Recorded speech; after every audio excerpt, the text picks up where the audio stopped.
How I got revenge on my cheating ex. Hello Reddit. I don't really know where this post should go, but ProRevenge seemed like a safe bet. Let me know what you think in the comments below and please enjoy.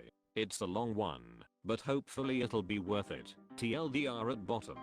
This story takes place almost 12 years ago, so I'll do my best with the dialogue and details, but admittedly some things are a little fuzzy. Most of my life I've had a problem with picking men that were not good for me, so much so that I even had a phrase for it: saving the world, one moron at a time.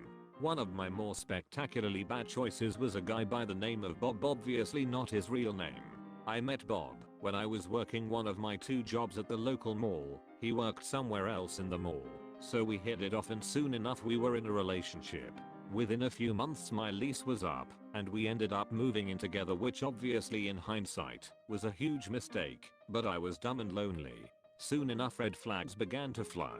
He would say things in common conversation that were simply incorrect, like there's only 4 continents and the rest are actually owned by the Martian government and thus don't count, etc. And when challenged, would circular talk until you either agreed with him or dropped the subject. He would also make claims that seemed entirely unbelievable, such as, when I asked where he had been staying prior to his mom's house, he said he camped in the woods. When I asked how he did that for months on end and without any gear, he simply gestured to himself and said, "This is all the gear I need." The worst trait though by far was his epic laziness. I have never witnessed someone so lazy in my life. Bob was unemployed for over a third of our relationship and would simply sit in the apartment watching Netflix or playing some war game on his computer, aka my spare computer, typing away in the group chat. He would never clean up after himself, leaving dirty dishes in the sink and filth on every surface, while only taking a shower maybe once a week. The smell that permeated my apartment could only be described as revolting and could easily gag a maggot. I would inquire a few times a week on his job hunt, only to be dismissed or given a growing amount of excuses such as, "But I don't have a car. How would I get there? The bus doesn't run in that area. The internet went down, so I couldn't apply," etc. etc. Meanwhile I'm working double and triple shifts at my job to try to make up the lost income and running him all over town in my off time, getting applications and helping him fill them out and turn them in. Keep in mind he doesn't have a cell phone, so all of these apps have my contact info on them. Thus begins the era of him holding my phone while I'm at work so he can make calls or schedule interviews, as well as I can get a hold of him from my store phone if I needed to. Things began getting weird. He began staying up later and later on this group chat, sometimes till almost dawn. Sometimes we would hang out all evening until it was time for bed. Then he would always make some excuse on why he needed to check the game before bed and he'd be right there. Hours would pass. No Bob. I began to get suspicious, but nothing incriminating seemed to be taking place, so I just shrugged it off as me being insecure. Then he started asking to use my car to go see his best friend Ben.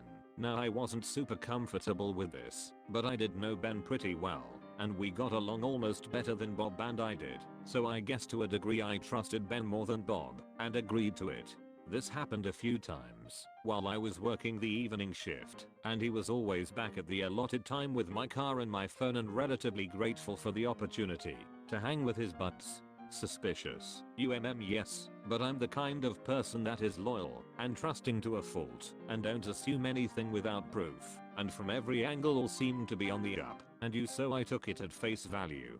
So one day he asks to borrow my car and go with his friends to a card gaming tournament. He put on a great show telling me how the prize money would help us out, and with the deck he had there was no way he could lose. I just had to let him use my car and phone this one last time and he will be able to buy himself a phone with the prize money. I wasn't a huge fan of the idea, but nothing untoward had occurred in the previous instances and I didn't feel like spending my only day off at a card game convention that I literally couldn't care less about, so I acquiesced. I bought myself a couple green monsters and some vodka and had my own little personal drunk party. Hours tick by and no Bob. Eventually I pass out, only to wake up at the crack of dawn violently sick. This went way beyond a hangover. I start retching in the bathroom until there was nothing left but bile, but the retching wouldn't stop. Hours ticked by, and I lay in my bathroom floor sweating and convulsing with no phone, no car and no Bob. I eventually was able to crawl to my room and wrap myself in a bathrobe before crawling down my apartment building stairs and began knocking on the closest doors. It took 3 apartments before someone opened the door and allowed me to use their phone to call my mom. My mother was at my apt in 6 minutes flat and rushed me to the ER where I was diagnosed with an aggressive and antibiotic resistant strain of C. diff. Bob finally showed up later that afternoon, phone and car keys in hand, looking very concerned and claiming to be deeply apologetic, but my mom hated him from that point on. I was out of the hospital and back to work within a few days, but it was the beginning of the end.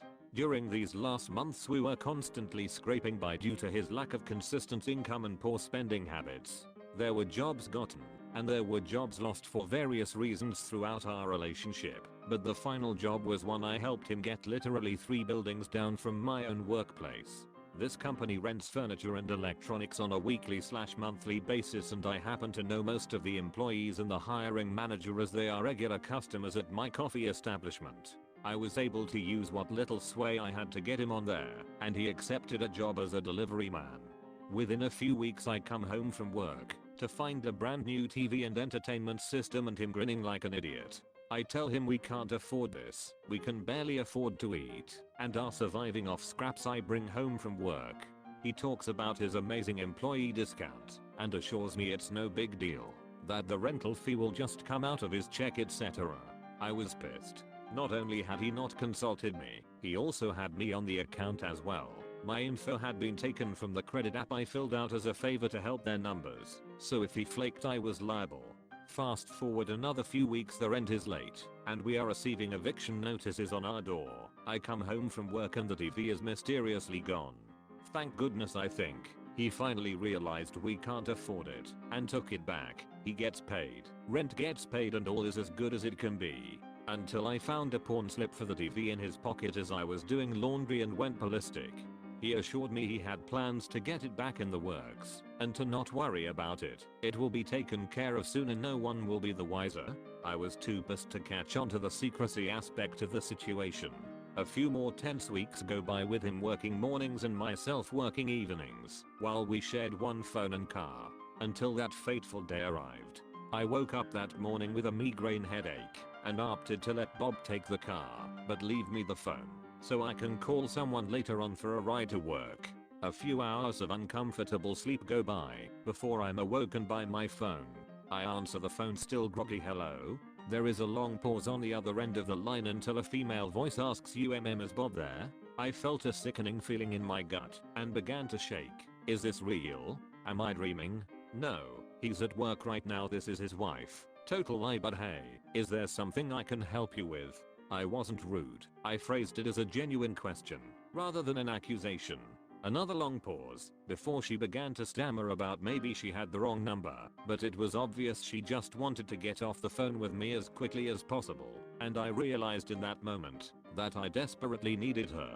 Please, I said with an edge of desperation in my voice. I don't know what's going on, but I just really need somebody to tell me the truth. The last word came out in a sob, and I sat there for a moment in silence, trying to quell the urge to just cry uncontrollably. Listen, the voice on the other end was almost gentle. I need to make a few phone calls, but I promise you I will call you back. She said it calmly and with so much conviction that I really wanted to believe her. Please, you promise? I almost begged. I promise, she replied. Okay, I took a deep breath and released it. I'll talk to you soon, and hung up.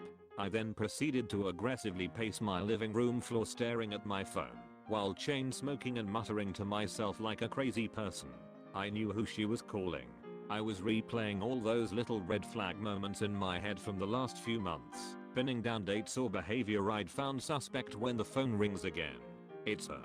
I froze for a moment, shocked she followed through and called me back. Terrified of what this meant, I answered the phone, and what followed was about the most soul-crushing 45 minutes of my life. After initial introductions, June, again not the real name, and I began comparing stories, and it became glaringly obvious what was happening. They had actually been in a relationship several years prior, and had run back into each other on the aforementioned war game where they began to flirt on group chat. All those nights he'd been on the computer, he'd been chatting with her. All those times he'd go hang out with his friends, he'd been using my car to take her out and my phone to communicate with her. The time I was sick and alone with no resources, you guessed it, he was with her. Oh, but it gets better. Do you have a little silver hummingbird necklace? She inquired. Yes, my mother gave it to me for my 27th birthday. Actually, I love it. Really? She said, cause he gave me one for Mother's Day. OMG, I almost yelled into the phone as I ran to my room and tore through my jewelry box. It wasn't in there, it was around her neck. From there we discovered not only had he been giving her my property as gifts, but he'd had her over to our apartment passing it off as his own.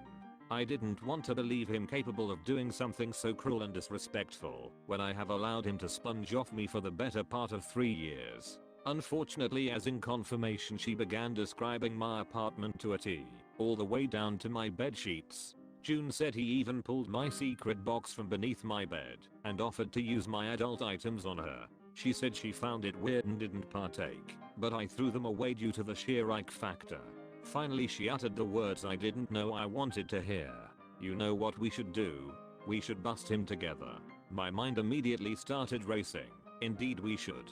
I was a mix of fury, adrenaline, and despair, so my thinking wasn't exactly straight and details begin to get hazy here. We arranged to meet up at my work and find a way to lure Bob over there, but unfortunately she lived about 40 minutes away, whereas I only live about 6 miles from our destination, so if I got there first I'd need to stall him, assuming he wasn't out on a delivery. I called a trusted coworker of mine at work, sobbing and begging for a ride. To his everlasting credit, he got somebody to cover and left work to come get me and bring me to my car.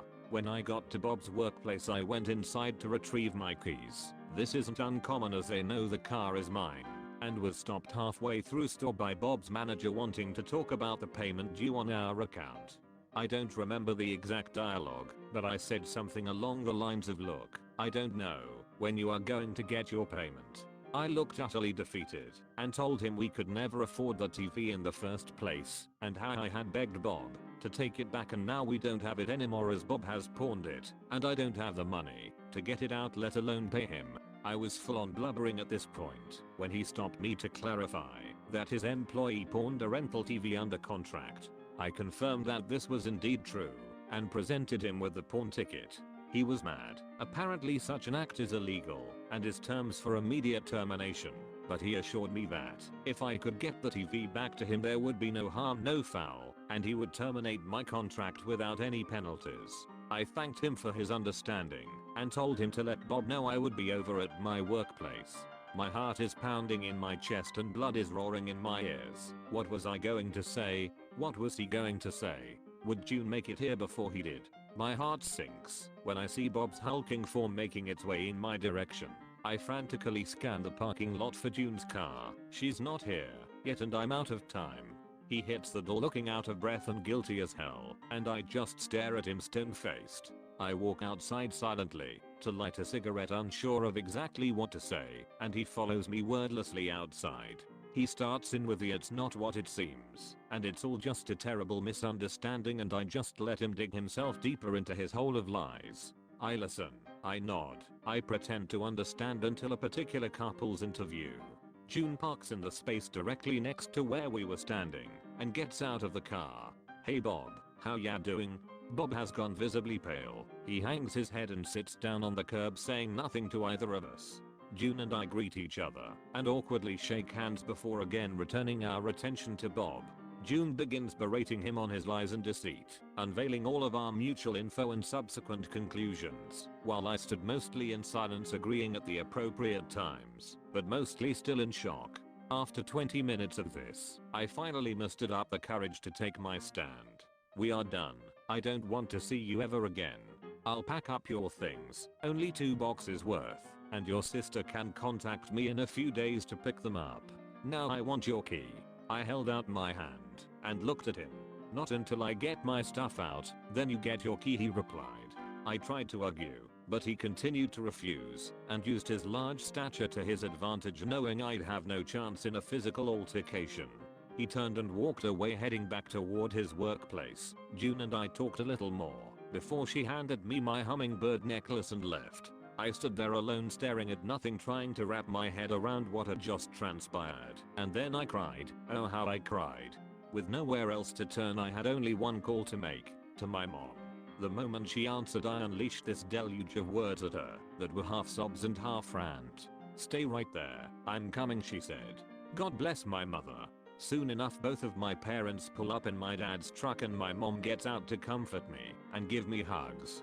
I look at the driver's seat and see my father with his jaws clenched and a death grip on the steering wheel while staring straight ahead. Oh crap. They take me to the pawn shop and my parents write a check for more than $500 to get the TV out. We then drive straight over to Bob's workplace and return the TV to the manager.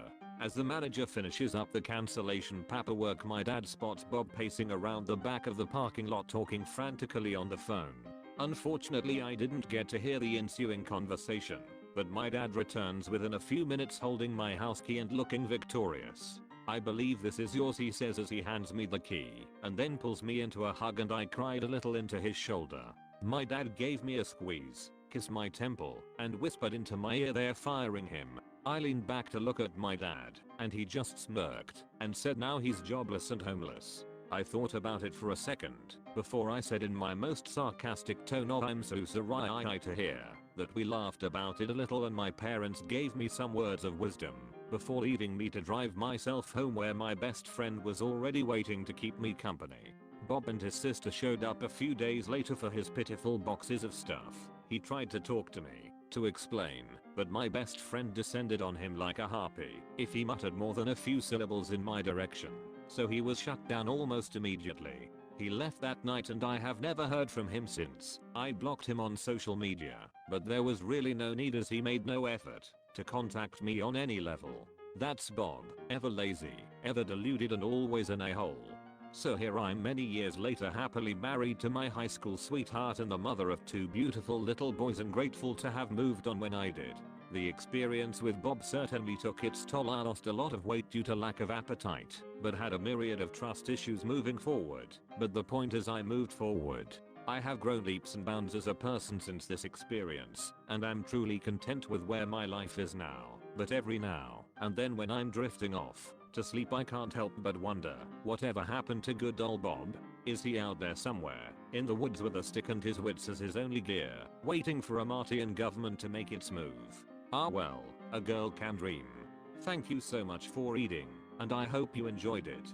Feel free to message me with any questions or comments. Edit. Since this seems to be a minor point of contention, I would like to better explain the mention of Netflix early on in the post. I realize by the way it is phrased it may have given some of you the wrong impression.